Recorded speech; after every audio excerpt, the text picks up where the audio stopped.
జై ఆదివాసీ జై ఆదివాసీ ఆదివాసుల ఐక్యత ఆదివాసుల ఐక్యత ఆదివాసుల ఐక్యత జోహార్ ఆదివాసీ అమర వీరులకు జోహార్ జోహార్ జోహార్ ఆదివాసీ అమర వీరులకు జోహార్ జోహార్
ఆదివాసీ హక్కుల పోరాట సమితి తుడుందెబ్బ పిలుపు మేరకు రాష్ట్ర వ్యాప్తంగా తెలంగాణ రాష్ట్ర వ్యాప్తంగా అందరూ బంద్ చేయాలి, బంద్ పాటించాలనే పిలుపు మేరకు మరి దండేపల్లి స్థానికంగా దండేపల్లి మండలంలో ఉన్నటువంటి ఆదివాసీ సంఘాల నాయకులు ఆదివాసీ తుడుందెబ్బ హక్కుల పోరాట సమితి అయితే దీనికి ఈ బంద్ని సంపూర్ణంగా విజయవంతం చేయడానికి మేము తలచాము.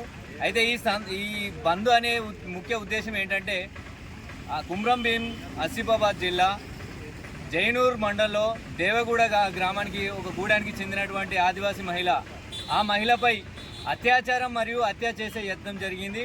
ఈ క్రమంలో ఆమెకు జరగాల్సినటువంటి న్యాయం కోసం ఎవరైతే ఆదివాసీ బిడ్డలంతా ఏకతాటిపైకి వచ్చి పోరాటం చేస్తుంటే ఆమెకు న్యాయం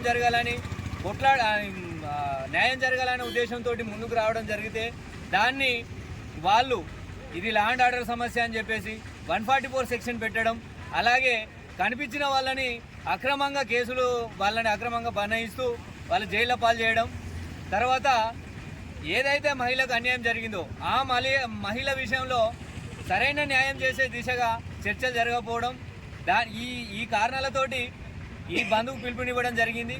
మా డిమాండ్స్ ఏంటి? జై ఆదివాసీ జై ఆదివాసీ జై ఆదివాసీ. ఈరోజు తెలంగాణ రాష్ట్ర కమిటీ తుడుందెబ్బ పిలుపు మేరకు ఈరోజు దండేపల్లి మండలంలో ఆదివాసీ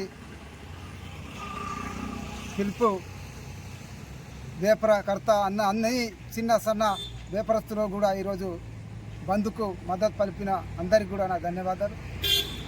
ఏదైతే 31 నాడు జైనూర్ కుమ్రం భీం ఆసిఫాబాద్ డిస్టిక్ జైనూరు ఆదివాసీ మహిళపై అత్యాచారం గురై ఒక మహిళను హత్య చేసే కార్యక్రమం కూడా చేసిన నిందితుడు ఎవడైతే ముస్లిం సోదరుడు ఉన్నాడో అని ఖచ్చితంగా ఉరిదీయాలనే నినాదం ఈరోజు ఉంది.